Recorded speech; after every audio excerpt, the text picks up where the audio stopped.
ତେବେ ସବୁ ନିର୍ବାଚନ ମଣ୍ଡଳୀ ହେଉଛି ଆଜି ପୋଲସରା ନିର୍ବାଚନ ମଣ୍ଡଳୀରେ ଅନୁଷ୍ଠିତ ହେଇଛି ନାରୀ ଅଧିକାର ଅଭିଯାନ। ଏଇ ଯୋଉ ଅଧିକାର ଅଭିଯାନ ହେଇଛି এইটা হচ্ছে যে মিছ প্রতিশ্রুতি এবং মিছ প্রচার যে চলেছে বিজেপি সরকার তা এগেনস্টরে আমি সত কথাটা কହୁଛୁ। বিজেপি মিছ কথা কହୁଛି, নারী মানুষ ভণ্ডଉଛି, নারী মানে বহুত ସରଳ এবং মহিলা ମାନଙ୍କର ସରଳତା ଦେଖି ସେ ଯୋଉ ଭାବୁଛି ମହିଳା ମାନେ କିଛି ଜାଣି ପାରୁନାହାନ୍ତି ସେ ଏଗେନଷ୍ଟ ଅଧିକାର ଅଭିଯାନ।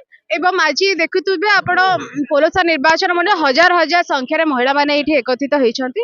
ସମସ୍ତଙ୍କ ବହୁତ ସାରା ଇସ୍ୟୁଜ ଅଛି, ସମସ୍ତେ ପଚାରୁଛନ୍ତି ଯେ ଯୋଉ 2024 ଆଗରୁ ଯୋଉ ପ୍ରତିଶ୍ରୁତି ଦିଆଯାଇଥିଲା 50,000 ଟଙ୍କା କ୍ରେଡିଟ୍ ହବ ଖାତାରେ ଯେତେବେଳେ ବିଜେପି ସରକାର ଆସିବ, କାହିଁ ସେ 50,000? ମହିଳା ମାନେ ପଚାରୁଛନ୍ତି 300 ୟୁନିଟ୍ ବିଜୁଳି କାହିଁ? ମହିଳା ମାନେ ପଚାରୁଛନ୍ତି 3 ମାସ ହେଲା ଭତ୍ତା ମିଳିନି କାହିଁ?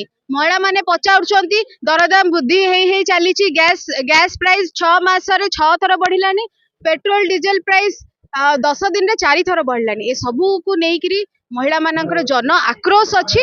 आप देखिए खास करी जो लॉ एंड ऑर्डर सिचुएशन जो गंजाम जिले में चली, गंजाम जिले कहीं समग्र ओडिशा रे जो चली, ओडिशा हूँ नंबर 1 जातीय स्तर रे नारी निर्यातन रे। ये सबू को प्रश्न करुँच नारी मैंने आज